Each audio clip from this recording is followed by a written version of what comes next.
Hello, I'm back. Just random update crap. I'm sitting here tinkering. Again, tinker time part 2, or whatever you want to call it. I'm working on my cop car. Trying to figure out how to get all the lights mounted. I'm gonna add some more lights to it if I can. I gotta do a bunch of soldering. Some tiny itty bitty wire here. Got a whole bunch of tiny wire to try to solder in some lights, remote mounted lights, stuff like that.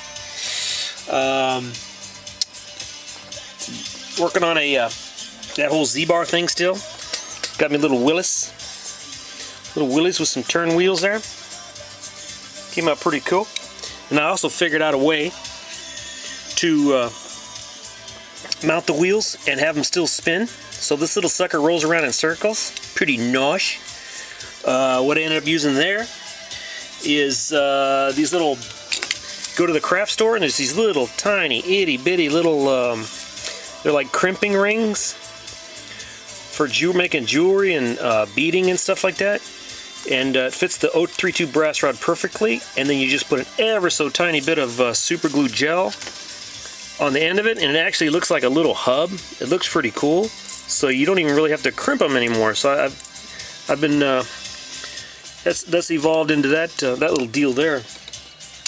As far as the little Z-rod thing, I am not using the axle material as such. I'm just using again at the craft store. There's these little like pins. These little pin type things. They're not sharp. They're just for making beads and jewelry and that sort of stuff. I've been using that to make the Z-bar, and then I'm using these Craftsman pliers with the rounded tips. They're not square, they're rounded, so you can make little round bends. So that's what I've been doing with that. And I'll show you how to whip up a Z-bar real quick. That, put a 90 in it, grab it on the other side, bend her back, that. Then depending on the width of your chassis, I don't have a chassis here, but anyway, depending on the width of your chassis, you just take and figure out how wide you want it, and take the other side, bend it the opposite direction. Like that. There you go.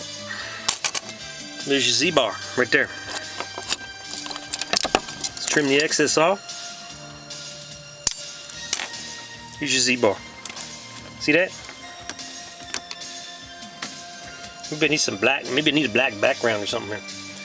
Let me see what I got. What have I got? Use this business card thing here. See that? There's your Z-bar right there. See that? That's how you want to bend it, using these pliers. Real simple to do. Then you can bend it however you want, however far you want the steering to turn. Take and slip these little rings. Glue this in place on the car. Put your wheels. Slip these little tiny little. They are so small, really hard to see. There's probably, I don't know, 100 of or so in that bag. There's gold and silver ones. Hit the craft store. There's all kinds of stuff at the craft store. You can go crazy there. Don't discount anything. Go with your wife everywhere. When your wife goes to the beauty supply, go. There's tons of good stuff there. Okay, that's a little update, little random stuff going on here at the Little Car Garage. I got to get back to work. I'll catch you later. Bye.